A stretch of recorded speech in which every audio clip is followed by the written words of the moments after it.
no Christmas had there not been an Easter.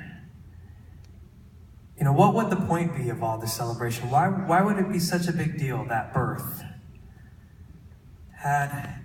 It would have just been another birth, another baby coming into the world. But because there was an Easter, what joy, what hope, what power to each of us came with that Christmas day. And as we turn our hearts and remember that, I want y'all to think about that there would be no Christmas celebrating, no wonderful time of the year had there not been Easter. And how beautiful that thought. This is the next song. It's not a Christmas song, but I still thought it would be a good one to sing in the Christmas tour, Christmas shows. It goes back to about a little over 2.5 years ago, when I had gotten back from being in Chile for 2 years as a missionary over there.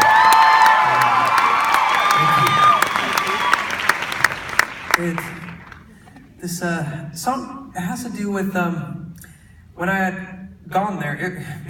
The song talks about change, and change can be a tough thing. Whether it's for me, you know, from this start, we were a little over 2.5 years ago when I had gotten back from being in Chile for 2 years to coming back here. I mean, from going from here to the stage to going into mission was a pretty big change. I mean, the change even before that, from being in high school to, well, let me to the stage on American Idol was a pretty big change too. But, change. Some American Idol viewers out there, huh?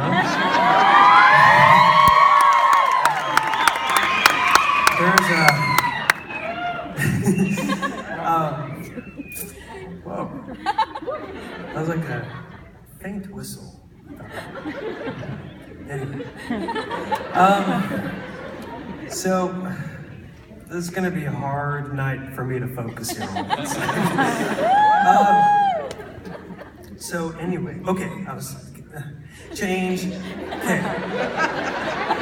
And so I'm talking about like a change that, you know, being on the stage was a big change, to going into mission was a big change, but it could be moving into a new home. That's a pretty big thing. Changing schools, starting a new grade, starting a new job, starting to date somebody, or marry somebody. Like big changes, right? And change always seems to be kind of scary because we don't know what's going to happen next. We're unsure, and we have to go out of our comfort zone a little bit. And that's how it's been for me, at least. I don't know how all of you feel about changes. But when I went from being on the stage to going into mission, like on the stage, it was pretty exciting because, but I don't know if I'm gonna get through this. I'll just shorten it for y'all, I guess. I don't know if I can do that. They're like, how do I shorten this? I don't know. I'll try. Okay. Oh, my mind just keeps going away. It's like, David, I'm going home for Christmas. I don't know. Okay. So, I was talking about the stage. So here's the thing, and this will lead to the song eventually, okay? Just stay with me for a minute. I promise we'll get there, okay?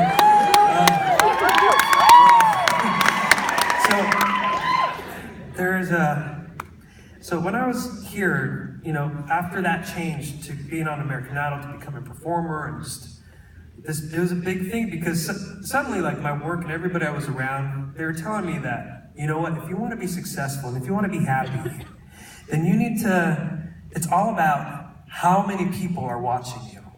How many followers, how many fans, how many album sales, how many people are out there screaming your name, screaming I love you. That's what it's all about. And I just thought, okay. I mean, they've been here longer than I have, so I guess they know what they're doing. And what do I know?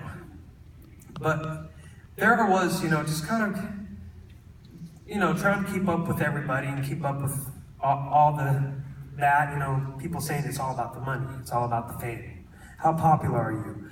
And and it was exciting. It was exciting having everybody's attention on you and everybody listening to you and everybody wanting to know what you're going to do and doing. And it was a little overwhelming as well. It was overwhelming. Here I was doing something that everybody was saying, this is going to make you so happy. Aren't you happy? And it was just kind of hard to convince myself, yes. Trying to see how more popular I can get is making me so happy. and it was an exciting time. I mean, I remember one time being in New York, Madison Square Garden, there for a Christmas radio show. And it was huge. The Madison Square Garden arena was full. And it was a famous arena there. And I don't know why, but they had me second to last, right in between Kanye West and Chris Brown. And Kanye West went out and he had all this pyro and LED lights and all these dancers. Like everything was huge and just like, whoa. And then there I was just singing like, in my band. And then after that, then there was Chris Brown, and he was just busting the move, just doing all this stuff. And I just couldn't believe that I was there in that moment. And just when you were there, like having everybody singing along to your songs and knowing the words, it was just incredible. It boggled my mind. And there backstage, there goes Leona Lewis. There goes Rihanna. We get a knock on the door. And it's Bruce Springsteen. Oh, hi, Bruce Springsteen. Oh, your daughter. And he's like, hey, is it right if my daughter and her friends come and take a picture with you? And sure. He's telling the band, clean everything up. It's Bruce Springsteen who's coming into our dressing room. It was pretty crazy. And moments like that, they are exciting. But I always compare that excitement and, those kinds of focuses and things to chocolate cake. Because chocolate cake is really good. It's really, chocolatey and sugary goodness. But every time I have that, it always follows with a sugar crash. I don't know if any of you have experienced a sugar crash before. You just think, like, okay, so good, but you just hit that wall and you're just like, oh. And you think, oh, I'm just gonna eat more chocolate cake, more sugary goodness to make me feel better, but you just keep feeling worse and worse and worse the more you eat it. And that's kind of how I compare that, like the excitement and all those focus of like, how many people are watching me? It's definitely exciting, like, whoa. But you hit that sugar crash. Because it really isn't the thing that you need. Your body, even though we want to have chocolate all the time, it's like you need your fruits and vegetables. And I feel like I was missing my fruits and vegetables during that time. And so when I went on my mission to serve in Chile, it was a complete 180.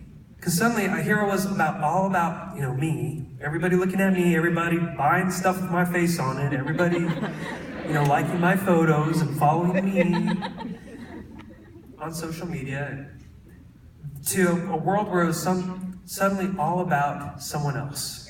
It had nothing about me and all about somebody else. What can I do for you? Whether it's taking in their groceries, painting their walls, their houses, teaching them how to pray, teaching them how to find God. And as we're in Christmas time, teaching them how to come and feel close to Christ. It was amazing. From the moment we woke up to the moment we went to bed, it was all about what can we do for someone else. And it was hard. Y'all, a mission's a hard thing. It's really challenging. But I started feeling filled. Suddenly this empty place that I had inside of me, that I was trying to fill with more chocolate, was being filled with the thing I really needed. I was feeling whole again. And so when I got back, Promise I'm getting to a song eventually. Stay with me, Sacramento, stay with me. I suddenly was coming back to this place where it's like, okay, I'm going to get back into this, show everybody that I'm still around, I'm still working, I want to keep, I didn't just fall off the face of the earth, as some people put it. And I started getting into music, started the meetings, and suddenly it was the focus once again back on me. It was all about how can we get more focus on you, more attention, more of your fans, and more people more of the limelight on you. And it was just hard. It was a really rough change for me.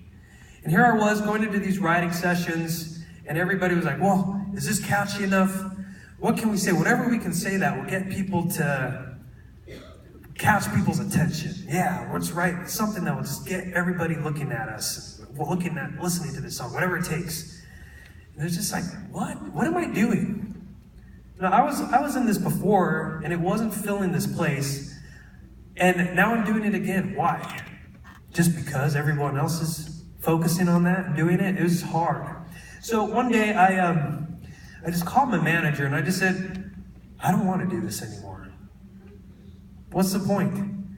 And she's like, well, we have a writing session tomorrow. Do you want me to just cancel it? There's a lot of things we need to change if that's what you're thinking about. I said, no, let's go with the next writing session. This was in Nashville. And I went, the writers, when we went to the songwriting session, they usually start out by saying, so what's been on your mind lately? Like, oh, should I tell them? And I told them it's important to be honest. So I told them the experience, what I've been going through and how I was just feeling like, you know what? I just don't even know if I want to be here right now. Over there. There, I didn't want to be, I'm not talking about it again. I want to be with you, but just over there. And when I told them how I was feeling, they said, well, why don't we write about that? I thought, oh, I hadn't thought about writing about something that actually means something to you. That's interesting. And so we got talking, and I realized that I do want to take another shot at this. I just don't want to go back to the perspective that I was kind of blind with before. I can't let go of what has filled me. I can't let go of that. And this time around, I want to stay close to that guy upstairs. He's out there looking out for me. And that those simple things, thinking outside of ourselves, is what really fills us. And I think during the Christmas time, I think we feel that, we find that, and it fills us. It gives us light. And I think that's what fills us with light. So, this is about that. This is the song. Okay, finally I'm getting to the song. Thanks for listening to my story, everybody.